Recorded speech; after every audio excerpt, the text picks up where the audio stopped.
33,000 foot উঁচুতে বিমানটি উড়ছে, সেখান থেকে পড়ে গিয়েও বেঁচে যায় এই নারী। ভাবুন তো, একটি বিমান মাঝ আকাশে উড়ছে, হঠাৎ বিস্ফোরণ ঘটল, কয়েক সেকেন্ডের মধ্যেই বিমানটি মাঝ আকাশে ছিন্ন ভিন্ন হয়ে গেল। সাধারণভাবে এমন দুর্ঘটনায় বেঁচে থাকার সম্ভাবনা শূন্যের কাছাকাছি, কিন্তু 1972 সালের 26 জানুয়ারি ঘটে এক অবিশ্বাস্য ঘটনা। তৎকালীন যুগোস্লাভিয়ার বিমান সংস্থা জেএটি এর ফ্লাইট 367 আকাশে বিস্ফোরণের শিকার হয়। বিমানটি তখন প্রায় 33,000 ফুট উচ্চতায় ছিল। বিমানে থাকা 28 জন যাত্রীর মধ্যে মাত্র একজন বেঁচে যান, তার নাম ভেসনা ভুলোভিচ। দুর্ঘটনার পর বিমানের একটি অংশের ভেতরে আটকে ছিলেন তিনি। সেই অংশটি বরফে ঢাকা পাহাড়ি এলাকায় পড়ে।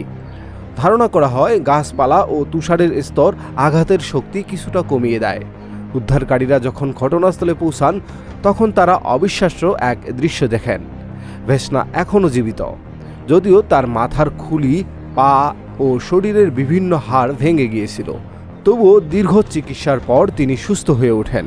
এই ঘটনাটি এতটাই অবিশ্বাস্য ছিল যে প্যারাশুট ছাড়া সবচেয়ে বেশি উচ্চতা থেকে পড়ে বেঁচে যাওয়া মানুষ হিসেবে তিনি গিনেস ওয়ার্ল্ড রেকর্ডে স্থান পান। আজও ভেসনা ভুলোভিচের গল্প মানব ইতিহাসের সবচেয়ে অবিশ্বাস্য বেঁচে থাকার ঘটনাগুলোর একটি হিসেবে বিবেচিত হয়। কারণ 33,000 ফুট উচ্চতা থেকে পতনের পর বেঁচে থাকা, এটা যেন বাস্তবের চেয়েও বেশি অবিশ্বাস্য।